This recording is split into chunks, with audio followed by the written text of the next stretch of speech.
जय हिंद। आज आपके लिए इस वीडियो में ऑक्सफोर्ड बेबी इंग्लिश ट्रांसलेशन का एक्सरसाइज 20 वीडियो बनाने जा रहे हैं साथियों। तो आज इस वीडियो में एक्सरसाइज 20 को हम सॉल्व करेंगे, जो कि ऑक्सफोर्ड बेबी इंग्लिश ट्रांसलेशन से रिलेटेड है। तो यहाँ पर देखिए एक्सरसाइज 20 में क्या है कि यहाँ पर इसमें कुछ सेंटेंस है और उसको इंग्लिश करना है। तो देखिए नंबर 1 में क्या लिखल है, यह एक लड़की है। तो यह का इंग्लिश आप लोग जानते हैं क्या होता है, दिस। यह का इंग्लिश होता है दिस, और दिस के साथ लगाना है आपको इज। दिस के बाद हमेशा इज ही लगाना है। दिस हो गया, दिस के बाद क्या लगा देना है, इज लगा देना है। तो यह एक लड़की है, दिस इज। उसके बाद एक का इंग्लिश क्या होता है, ए, और लड़की की इंग्लिश क्या हो गया, गर्ल। तो यहाँ हो गया दिस इज ए गर्ल या this is a girl.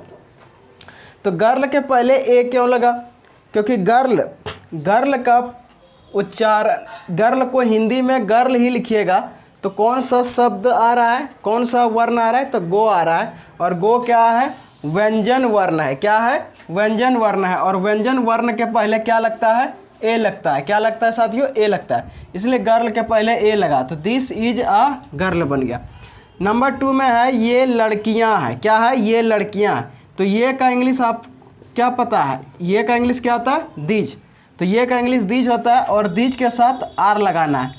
This के साथ इज और दीज के साथ आर। दिस के साथ इज क्यों लगा, क्योंकि दिस क्या है, सिंगुलर सब्जेक्ट है, इसलिए वर्ब भी क्या लगा, सिंगुलर।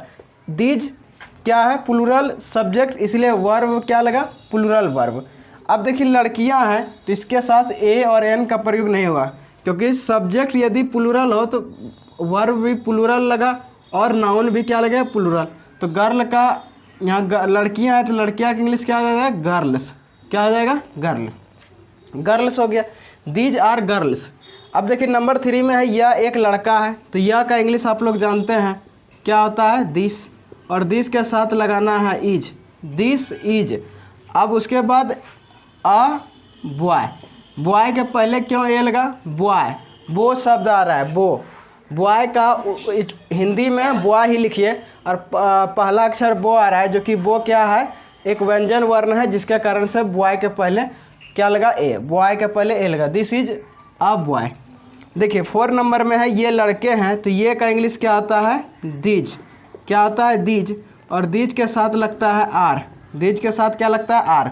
तो दीज आर, लड़के हैं तो क्या हो जाएगा, बॉयज। क्या हो जाएगा, बॉयज। तो बॉयज यहाँ का क्यों लगा, क्योंकि सब्जेक्ट है प्लूरल, वर्ब लगा प्लूरल, नाउन भी क्या लगेगा, प्लूरल। ऐसे लड़के का इंग्लिश तो बॉयज होता ही है। अब देखिए 5 नंबर में है यह एक बच्चा है। तो यह का इंग्लिश आप लोग जानते हैं होता है दिस, और दिस के बाद लगाना है इज। दिस के साथ इज लगता है, यहाँ पर अ चाइल्ड हो जाएगा। क्या हो जाएगा, अ चाइल्ड, CHILD, चाइल्ड। तो चाइल्ड चो क्या है, व्यंजन वर्ण है, इसलिए यहाँ पर चाइल्ड के पहले ए लगा, दिस इज अ चाइल्ड या दिस इज ए चाइल्ड। ये 6 नंबर में ये बच्चे हैं। तो ये का इंग्लिश होता है दीज। ये का इंग्लिश दीज, और दीज के साथ लगाना है आपको आर। दीज के साथ लगाना है आर, दीज आर। और बच्चे का इंग्लिश होता है चिल्ड्रन। क्या होता है, चिल्ड्रन, क्योंकि बच्चा का इंग्लिश होता है चाइल्ड, अब बच्चे का इंग्लिश होता है चिल्ड्रन। तो दीज आर चिल्ड्रन। 7 नंबर। तो 7 नंबर का सेंटेंस में लिखल है यह एक गाय है। तो यह का इंग्लिश आप लोग जानते हैं क्या होता है, यह का इंग्लिश आपका दिस होता है। यह का इंग्लिश क्या होता है, दिस, और दिस के साथ क्या लगाना है आपको, इज। तो दिस इज। उसके बाद देखिए एक गाय। तो सबसे पहले गाय, एक का इंग्लिश ए भी होता है और एन भी होता है, लेकिन काव यदि आप लिखिएगा COW काव, और हिंदी में लिखिएगा काव, हिंदी में काव ही लिखना है। तो काव का पहला अक्षर क्या देख रहे हैं, को, और ये को क्या है आपका, व्यंजन वर्ण है। ये आपका को क्या है, व्यंजन वर्ण है, इसलिए इस काव के पहले क्या लग जाएगा साथियों, ए लग जाएगा। क्या लग जाएगा, ए लग जाएगा। तो यहाँ पर इसका जो बनेगा, यह एक गाय है, तो दिस इज आ काव, दिस इज ए काव भी इसको बहुत लोग बोलते हैं, आ काव भी बोल सकते हैं। 8 नंबर में है ये गायें हैं, तो ये का इंग्लिश आपका हो जाता है दीज, ये का इंग्लिश होता है दीज, और दीज के साथ लगाना है आर, क्या लगा देना है, आर लगा देना है। दीज का इंग्लिश जो है आर होता है, तो दीज आर काउज, क्या हो जाएगा, काउज, लेकिन काउज के पहले ए और एन का प्रयोग नहीं होगा। 9 नंबर में है यह एक गेंद है, तो this is a ball, this is a ball, तो बॉल के पहले ए क्यों लगा, क्योंकि बॉल बोलिए, बॉल का बो आता है, अब बो जो अक्षर है ये क्या है, व्यंजन वर्ण है, क्या है, व्यंजन वर्ण है, और व्यंजन वर्ण जब आ गया अक्षर, पहला अक्षर, तो इसीलिए बॉल के पहले क्या लग गया, ए लगा। यदि इसका ए और एन का कॉन्सेप्ट के नहीं पता है तो आपको इसी वीडियो के डिस्क्रिप्शन में लिंक दूंगा, यूज ऑफ ए और एन का कॉन्सेप्ट का डिस्क्रिप्शन में लिंक दूंगा, उससे क्लिक करके और उसको देख के अच्छी तरह समझ सकते हैं यहाँ पर ए और क्यों लग रहा है यहाँ पर। चलिए 10 नंबर में देखिए ये गेंद है, तो ये का तो इंग्लिश आपका दीज ही हो जाता है, दीज, और दीज के साथ आप जानते हैं आर लगते हैं, और गेंद है तो क्या हो जाएगा, बॉल्स। अब यहाँ पर बॉल्स यहाँ क्यों हुआ, क्योंकि सब्जेक्ट है प्लूरल, सब्जेक्ट आपका क्या है साथियों, प्लूरल, वर्ब क्या लगा, प्लूरल, नाउन क्या लगेगा, प्लूरल। 11 नंबर में है वह एक थैला है, तो वह का इंग्लिश होता है डेट, और डेट के साथ भी इज लगता है, और दिस के साथ जब इज लगता है तो डेट के साथ भी इज लगेगा, क्योंकि दिस और डेट दोनों क्या है, सिंगुलर सब्जेक्ट है, इसलिए इसके साथ सिंगुलर वर्ब लगा। ठीक है, ये इज जो है एक हेल्पिंग वर्ब या एक्जुअलरी वर्ब होता है, तो that is a bag, bag, that is a bag. देखिए 12 नंबर में है वे थैले हैं, तो वे का इंग्लिश आपका हो जाता है दीज, वे का इंग्लिश आपका हो जाता है दीज, और दीज के साथ आप लगा दीजिए आर, और वे थैले है तो इसलिए इंग्लिश हो जाएगा बैग्स, बैग्स। ठीक है, एस लगाइएगा तो प्लूरल बन जाएगा, सिंगुलर से प्लूरल बनाने के लिए एस लगा देते हैं तो बन जाता है एस या एस। ठीक है, 13 सेंटेंस देखते हैं, यानी 13 नंबर का सेंटेंस। यह एक अंडा है, क्या लिखा हुआ है, यह एक अंडा है, तो यह का इंग्लिश क्या हो जाएगा आपका, दिस, यह का इंग्लिश हो जाएगा दिस, और दिस के साथ लगाना इज।